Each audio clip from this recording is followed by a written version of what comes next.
The certified letter arrived on a Wednesday morning in March, and I knew before opening it that my carefully constructed world was about to collapse.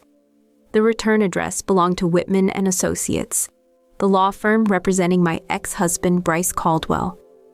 Inside, legal language spelled out what I'd been dreading for months: complete termination of spousal support, effective immediately. I'm Kinley Dyer, and I need to tell you about the worst mistake I ever made. One that cost me everything and taught me that some lines, once crossed, can never be uncrossed. Bryce and I divorced in 2018 after 12 years of marriage. By then, he'd built his software consulting business into something substantial, while I'd spent most of those years as a stay-at-home mom to our son Tyler. When our lawyers sat down to hammer out the settlement, I thought I held all the cards. Tyler had been diagnosed with autism spectrum disorder at age 5, and his needs were significant enough that I'd become his primary caregiver, advocate, and the parent who understood his routines best. What I did next still makes me sick to think about. During the divorce proceedings, I painted myself as the martyr mother who'd sacrificed everything for her special needs child.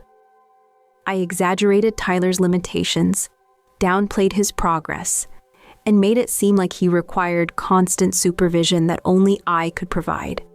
I told the court he couldn't handle overnight visits with his father, that changes in routine sent him into meltdowns that lasted for days, that Bryce's bachelor pad apartment wasn't suitable for a child with Tyler's complex needs. The truth? Tyler was doing remarkably well. His speech therapy was paying off, he'd made friends at school, and he actually loved spending time with his dad. But I weaponized his diagnosis because I was terrified of losing control and losing the financial security that came with being seen as the indispensable parent. It worked. The judge awarded me primary custody, substantial child support, and alimony that would last until Tyler turned 18. Bryce got every other weekend and Wednesday dinners, supervised initially because I'd convinced everyone he couldn't handle Tyler's episodes. I should have been relieved. Instead, I felt hollow. The first red flag came 3 months after the divorce was finalized. Tyler came home from a weekend with Bryce absolutely glowing. "Dad got me a new sensory swing for his apartment," he announced, bouncing on his toes in that way he did when he was excited. "And we made pancakes with chocolate chips, and he didn't get mad when I lined up all the blueberries by size before eating them." I forced a smile, but something twisted in my chest. "That's nice, sweetheart." "And Mom, guess what? Dad said he's learning about autism so he can help me better. He has books now, and he downloaded this app that shows him how to make visual schedules like the ones at school." The twist in my chest tightened. I'd spent months telling the court that Bryce was unprepared to parent a child with autism, that he didn't understand Tyler's needs. But here was my son, thriving under his father's care. Over the next few months, the evidence mounted. Tyler's teacher, Mrs. Rodriguez, mentioned how well he was doing with the consistency between both homes. His occupational therapist noted improvements in his self-regulation skills. Even Tyler's pediatrician commented on how much more confident he seemed. Meanwhile, I was struggling. The house felt too quiet without Bryce's presence, and the financial cushion I'd fought so hard to secure felt increasingly like blood money. I'd won the battle, but at what cost? The second red flag was bigger, impossible to ignore. Tyler came home from a weekend visit in October with news that made my blood run cold. "Dad's girlfriend is really nice," he said casually while organizing his toy cars by color. "Her name is Amanda, and she knows how to make the gluten-free cookies I like." Girlfriend. The word hit me like a physical blow. I'd been so focused on the divorce proceedings that I hadn't considered Bryce might move on. And apparently he had. With someone who was already learning to accommodate Tyler's dietary needs. "How long has Dad been dating Amanda?" I asked, trying to keep my voice neutral. "I don't know. She makes Tyler friendly snacks, though, and she doesn't talk too loud like Aunt Janet does." That weekend, I did something I'm not proud of. I drove past Bryce's apartment complex and saw them together. Bryce, Tyler, and a petite brunette woman about my age. They were walking to the playground, Tyler holding both their hands, all three of them laughing about something. They looked like a family. The jealousy was immediate and overwhelming. Not just because Bryce had found someone new, but because that someone was clearly making an effort with Tyler in ways I'd claimed in court that no one else could. That's when I made my second terrible mistake. I started documenting everything, every small regression Tyler had after returning from his dad's place. Every time he seemed tired or out of sorts. Every minor meltdown or moment of confusion. I kept detailed notes, took photos, and began building a case to modify our custody arrangement. The problem was, I had to manufacture most of the evidence. Tyler was actually doing better than ever, but I couldn't admit that. Not to the court, not to my lawyer, and definitely not to myself. I'd staked everything on being the indispensable parent, and watching my son flourish in his father's care was dismantling that identity piece by piece. In December, I filed a motion to restrict Bryce's visitation further. I claimed Tyler was showing signs of increased anxiety, that the overnight visits were disrupting his progress, and that the introduction of Amanda into his routine was causing behavioral regression. I requested that all visits be supervised, and that Bryce complete a parenting course specifically for children with autism.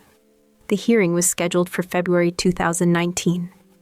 I should have known something was wrong when Bryce showed up to court with not just his lawyer, but also a child psychologist, Tyler's occupational therapist, and a stack of documentation that looked 3 inches thick. Your Honor, Bryce's attorney began. We'd like to present evidence that contradicts Ms. Dyer's claims about Tyler's well-being during his time with his father. What followed was the most humiliating 2 hours of my life. Tyler's therapist testified that he'd never mentioned any distress about visiting his father. The child psychologist had evaluated Tyler at Bryce's request and found him to be a well-adjusted child with no signs of the anxiety I'd claimed. Tyler's teacher provided written testimony about his improved social skills and confidence. But the worst part came when Bryce's lawyer presented phone recordings. Apparently, Tyler had been using Bryce's phone to call me during visits, and some of those calls had been accidentally recorded. The court heard Tyler's voice, clear as day, talking about how much fun he was having with his dad and Amanda, how they'd taught him to make homemade pizza, how Amanda had helped him organize his Pokemon cards by type and evolution. In one recording, Tyler could be heard saying, "I wish Mom wasn't so sad all the time. Maybe Amanda could teach her to make the happy cookies too." The judge was not amused. She accused me of filing frivolous motions and warned that any future attempts to restrict visitation without substantial evidence would result in sanctions. Worse, she ordered a full custody evaluation, stating that Tyler's best interests might be better served by a different arrangement. I left that courthouse knowing I'd crossed a line I couldn't uncross, but I still didn't fully understand how badly I'd miscalculated. The custody evaluation took 4 months. During that time, I watched helplessly as Tyler continued to thrive. He started talking about Amanda more frequently, mentioning art projects they'd done together, movies they'd watched, conversations they'd had about his interests. It became clear that she wasn't just Bryce's girlfriend. She was becoming a significant figure in Tyler's life. Meanwhile, my relationship with Tyler was growing strained. The elaborate documentation I'd been keeping, the constant questions about his time with his father, the way I scrutinized every interaction, it was exhausting for both of us. Tyler, who'd always been perceptive, began to withdraw from me. Our conversations became stilted, and I could see him editing himself, choosing his words carefully. The final evaluation report arrived in June. The court-appointed psychologist was thorough and brutal in her assessment. She documented Tyler's clear preference for the structured, positive environment at his father's home. She noted my concerning pattern of using Tyler's diagnosis as a weapon in custody disputes, and recommended that primary custody be transferred to Bryce. But that wasn't the end of it. The report also included a section that made my blood run cold. Parental alienation concerns. The psychologist had identified my behavior as potentially damaging to Tyler's relationship with his father. She recommended supervised visits for me until I completed a co-parenting course and demonstrated that I could prioritize Tyler's needs over my own emotional reactions. The custody modification hearing was scheduled for August 2019. I spent the summer in a haze of panic and regret, finally beginning to understand what I'd done. I'd been so focused on winning that I'd lost sight of what was actually best for Tyler. And now, the very thing I'd tried to prevent, losing my son, was about to happen because of my own actions. 3 days before the hearing, Bryce called me. "Kinley, we need to talk." His voice was different, not angry, but tired. We agreed to meet at a coffee shop downtown, neutral territory where we could speak freely. When I walked in, I barely recognized the man I'd been married to for 12 years. Bryce had always been lean, but now he looked actually fit. His hair was styled differently, and he wore clothes that fit properly instead of the baggy t-shirts and khakis that had been his uniform during our marriage. Success suited him, and it hurt to see how much better he looked without me. "Amanda's pregnant," he said without preamble once we'd sat down. The words hit me like a physical blow. I stared at him, unable to process what he'd just said. "The baby's due in March," he continued. "We're getting married in the fall." I wanted to be angry, to lash out, to demand how he could move on so quickly. Instead, I found myself asking, how does Tyler feel about it? Bryce's expression softened. He's excited. He's been asking for a sibling for years, and Amanda's been wonderful with him. She's actually studying to become a special education teacher. She wants to understand autism better, not just for Tyler, but for her career. Of course she was. Of course Bryce had found someone who not only accepted Tyler, but was actively working to support children like him. Meanwhile, I'd spent months trying to use Tyler's diagnosis as a shield for my own insecurities. "Listen, Kinley," Bryce continued. "I don't want to take Tyler away from you. Despite everything that's happened, you're still his mother. But I need you to understand something. What you've been doing, the way you've been fighting this custody battle, it's not about Tyler anymore. It's about your fear of losing control, and it's hurting him." I wanted to argue, to defend myself, but I couldn't. He was right. "I've been documenting everything too," he said quietly. "Every conversation Tyler and I have had about the situation at home. Every time he's asked why you seem so sad or angry. Every time he's blamed himself for our divorce, because you've made him feel like he's the source of all the conflict." The shame was overwhelming. I'd been so focused on portraying myself as the devoted mother that I'd ignored the actual impact of my behavior on Tyler. In trying to protect him from the imagined trauma of spending time with his father, I'd created real trauma by making him feel responsible for our adult problems. "What do you want from me?" I asked finally. "I want you to stop fighting this.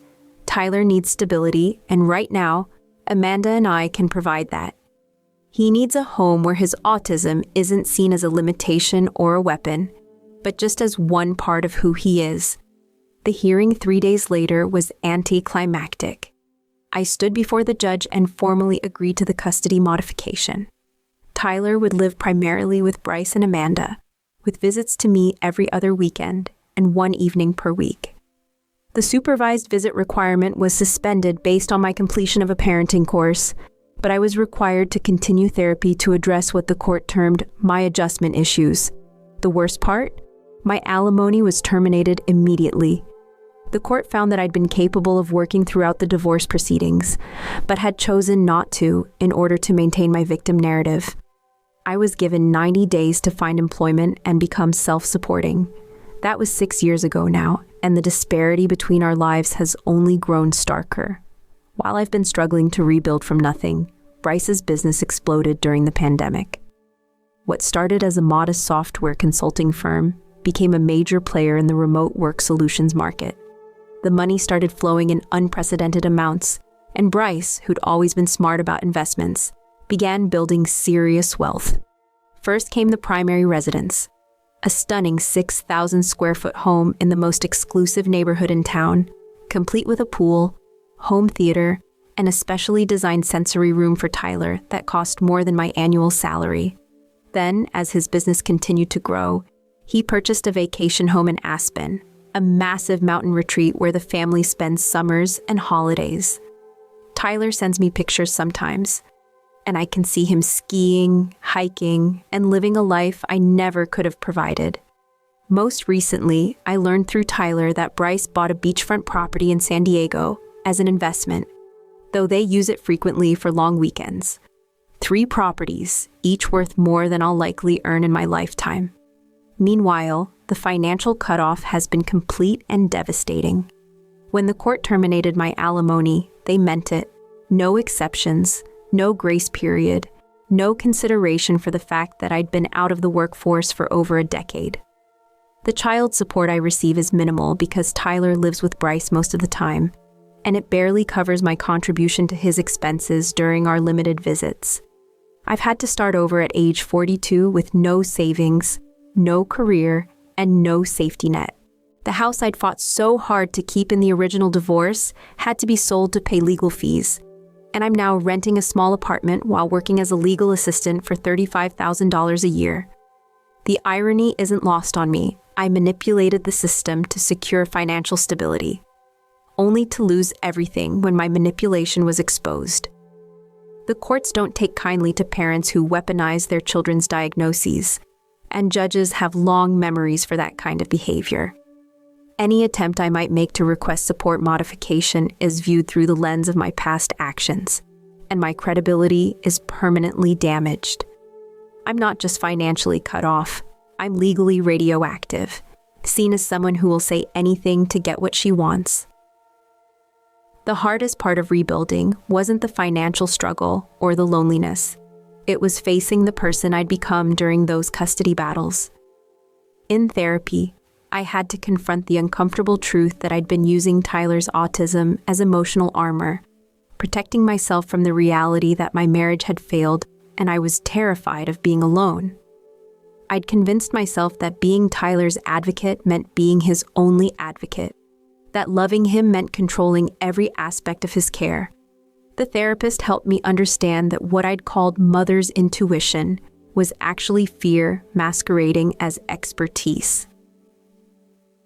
During one particularly difficult session, she asked me to describe Tyler without mentioning his autism. I sat there for 10 minutes, unable to speak.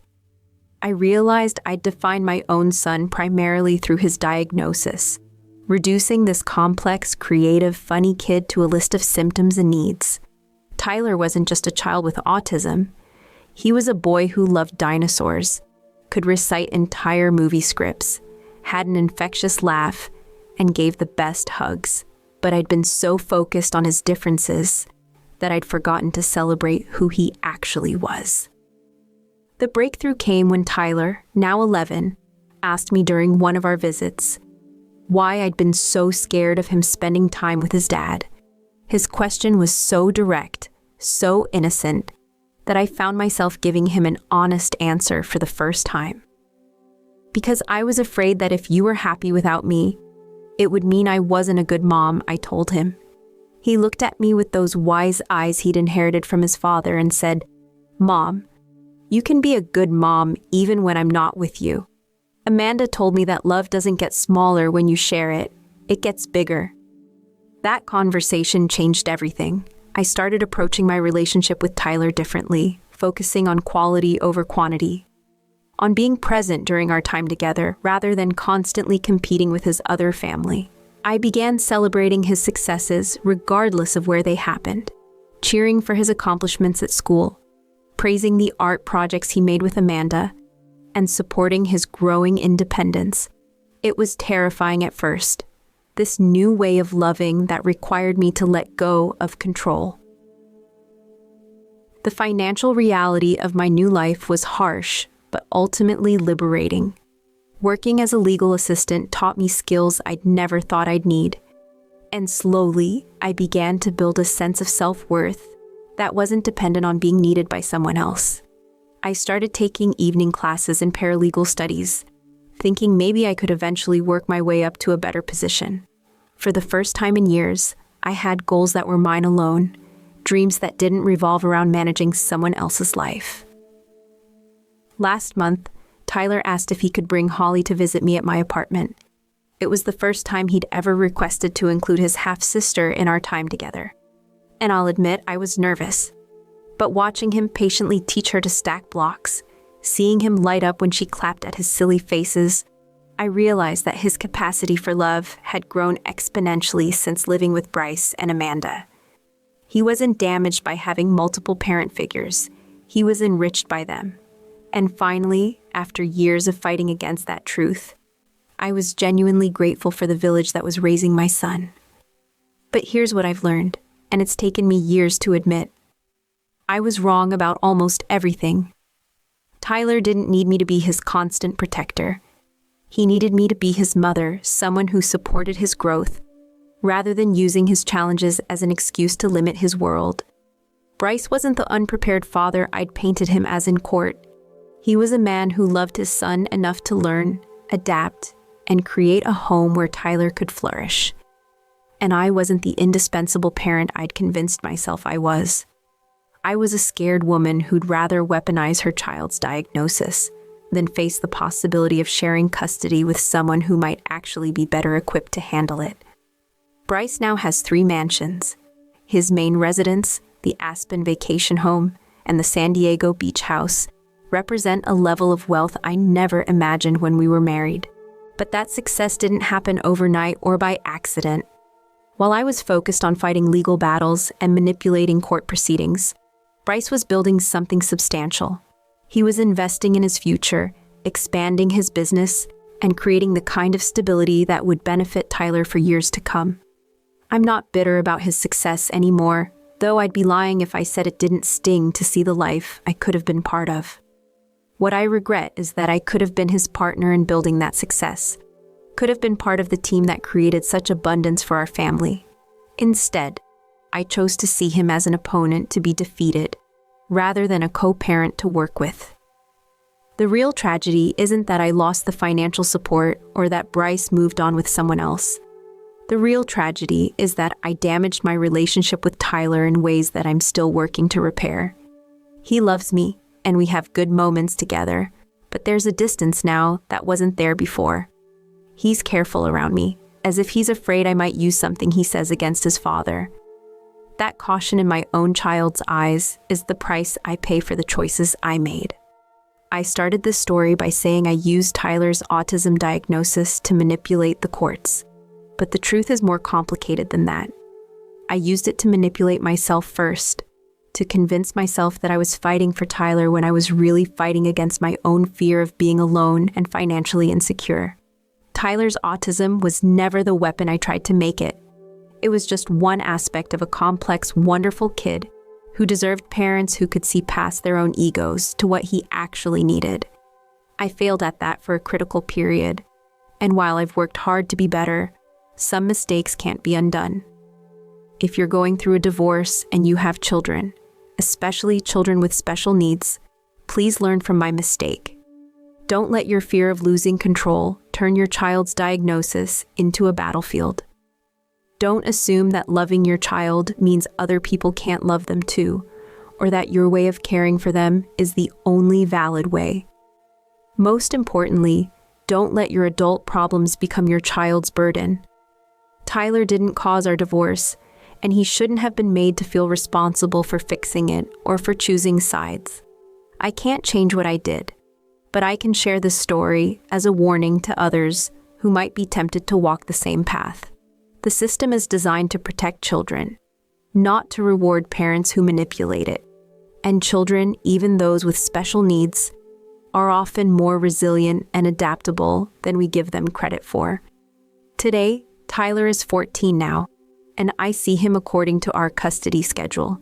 He's thriving in ways I never imagined possible when I was fighting so hard to keep him with me. His new baby sister adores him, and he's become an incredibly nurturing big brother. Amanda finished her special education degree and now works with autistic children professionally. She treats Tyler with the kind of specialized understanding I'd claimed only I could provide. Some lessons can only be learned the hard way, and some mistakes can only be understood in retrospect. This is mine, and I hope that by sharing it, someone else might avoid the same painful path. Tyler deserves better than to be anyone's weapon. He deserves to be loved for who he is, not used for what he represents. I'm still learning how to do that, but at least now I know the difference.